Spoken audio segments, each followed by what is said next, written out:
About two teachers who were left with a hefty bill after the person they acted as guarantors for filed for bankruptcy.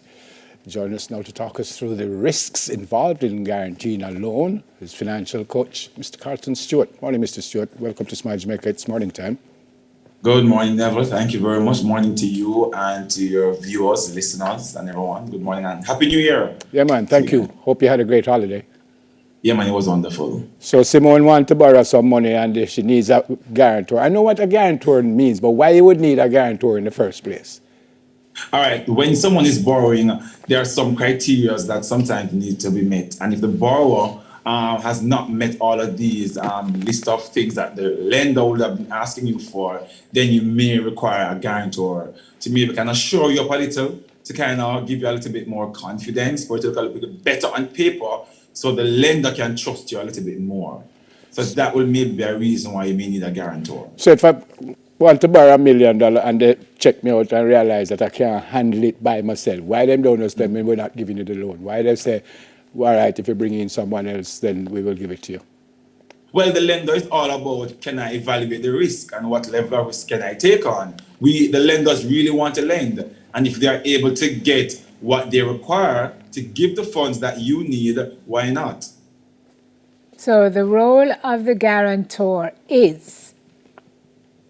The role of the guarantor is you're literally signing to say, if the borrower who is taking on the money wants to take this money and they cannot afford it on their own, that's number one. Or if they have any difficulty and they're unable to pay, guess what? I will pay it for you. I will take on your liabilities. I will be a nice guardian angel for the borrower, Guardian so you angel. can give them the funds. Guardian angel still a keeping at 2021. It's still good. Do you find, Carlton, in your experience, that people really understand the seriousness of putting your signature, your John Hancock, on that paper that says guarantor? Do people know the risks involved? Do they evaluate the risks involved?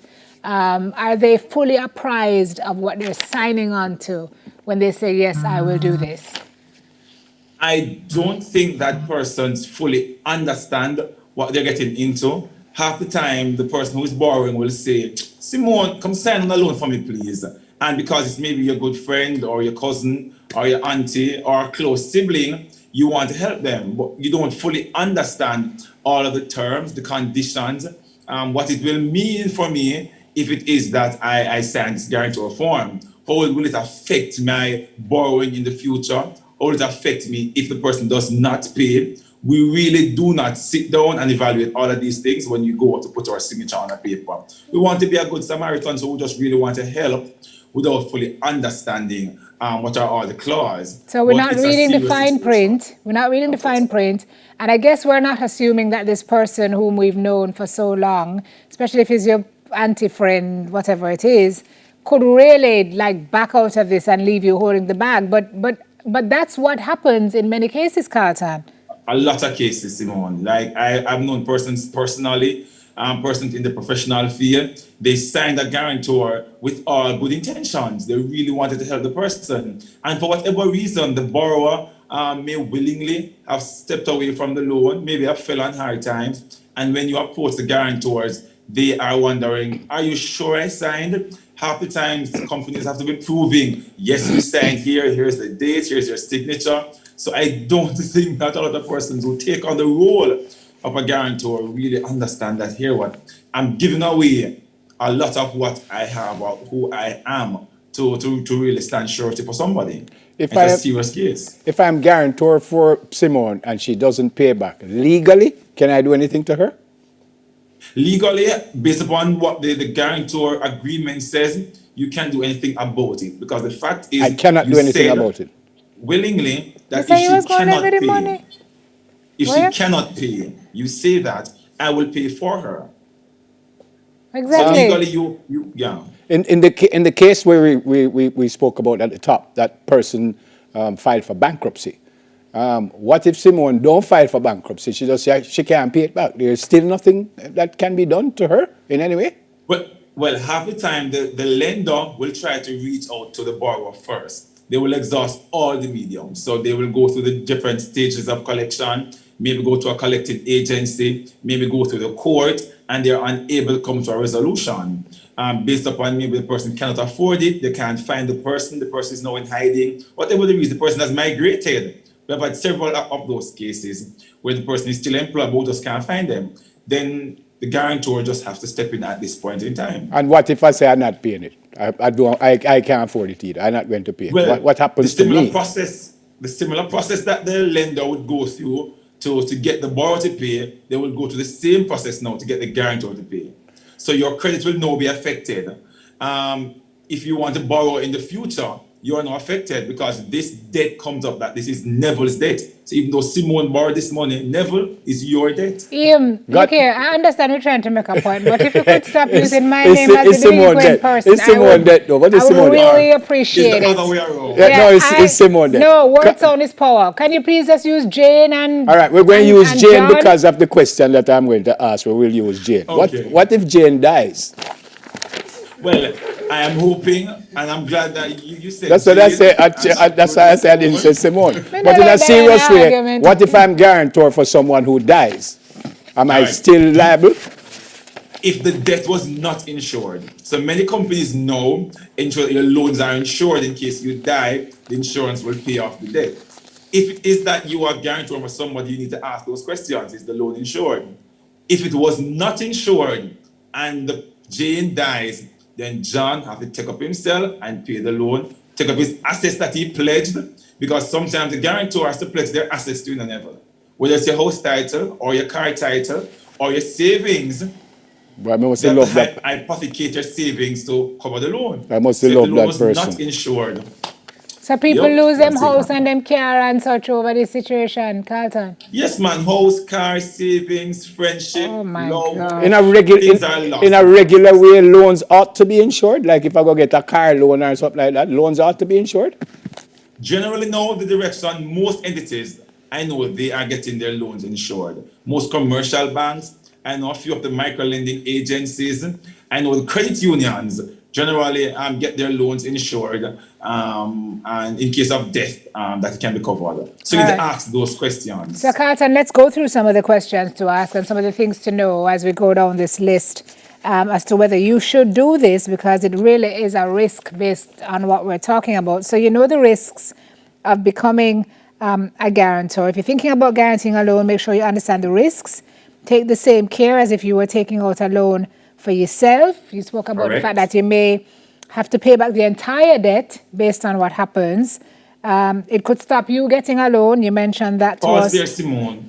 Yes. You could pay back the entire amount that the person borrowed. Plus interest. Plus additional interest and charges. Right. So you may sign for $1 million, but if the person did not pay, it went over into arrears, it went to the bailiff fee, court fee, you are liable for the entire debt, plus Okay. any charges that will come up.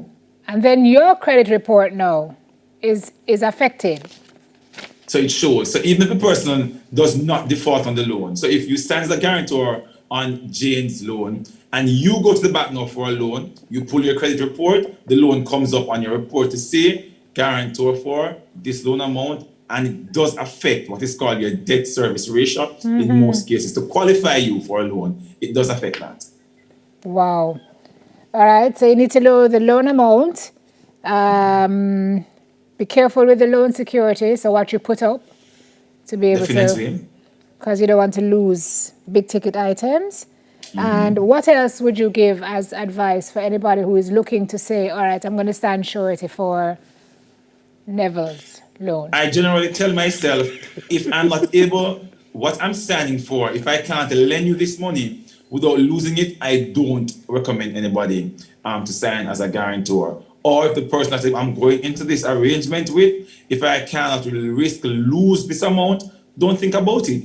I mean, if somebody asks you, there's a polite way to say, well, really and truly, I don't feel comfortable. And it is your financial record, so you should be in a position where you can tell the person that. And if they can't respect that, then you have to move forward. But you need to know if the loan is insured, what are the rates, what are the charges. You need to know after how many missed payments am I then liable for the transaction. Ask these questions. And the lender should tell you all of this also. My director wants to know if a co-signer and a guarantor are the same people or same person. Sometimes they use them interchangeably, a co-signer or a guarantor, but ensure when you're signing the document, it does not say a guarantor. Or if there's another name, read the fine prints. Always read. We have a problem So, reading. so I am not expected to pay it back if I'm a co-signer. No, so I'm saying depending, because some institutions will ask for maybe they call it maybe a reference on the loan. Okay. Or they may call somebody, in case I can't find Jane, can we call you? So they will say stuff like that. So you have to understand that. You say, call However, me for once- what, sir? You want, what are you going to call me for? Can I But call a you? Call me guarantor- for what? No, I'm saying one of the It is in questions. place. Yeah, you're going to want to know, like, are you asking me, do you know where Jane is? Or are you going to say, we can't find Jane. Can you pay? Thank you. Okay. But generally, for the guarantors, you have to present documentations. So the same thing that the borrower will have to present to the lender, their ID, their TRN, their proof of income, proof of address. If you have been asked to present these things as a co-signer, then obviously you're going the road of being a guarantor. Wow. It's a very involved Right, process. Carlton, you make me... Very. And risky. You make me know, say me not guaranteeing nothing. They're not, No, well, if it's not your child, Yeah. Well, me not even certain about that. Because me have a little genial son, me would have probably want to start me out. Carlton, thanks so much. not a problem. well I think explained. the key takeaway from what Carlton is saying is, guys, if you don't feel comfortable, Don't do it. just find a way, Yep. which is usually the truth, to say, Yep. I don't feel, I can't afford it. I can't afford it if it defaults. I know with the best of intentions you don't plan to, but should something happen, it would be a bad situation for me. Yep. I'm sorry, I cannot help you. If the friendship So mash true. up, Yeah. All the best, sir. Take care. thank you very much. Yeah, All the man. best to your listeners, all the best to yourself and all your viewers. God bless. God Thank bless. you. Financial coach, Carlton Stewart. why would we have these interviews? You always feel like you can insert my name into the part that is always the bad part. Because I kind of feel, to be fair, that if I did need a guarantor, I think you would have to do it for me. You better clean your teeth. Would that You mean better- that? So if I call you and say, Summer, me in a little spot, I'm going to borrow a little change, I'm going to need you to guarantee. You would that let me know? My friend, Yes? the way that 2020 started, 2021 started for you, or should I say 2020 ended, you don't need me to guarantor anything for you. Perhaps it'd be the other way around. That's all I have to But say. Sim said something very important. Don't be pressured into thinking that because he's your friend or because he's someone that you really want to help, that you're going to do it. If you're not comfortable doing it, say no. Me have an issue with saying no, to be honest.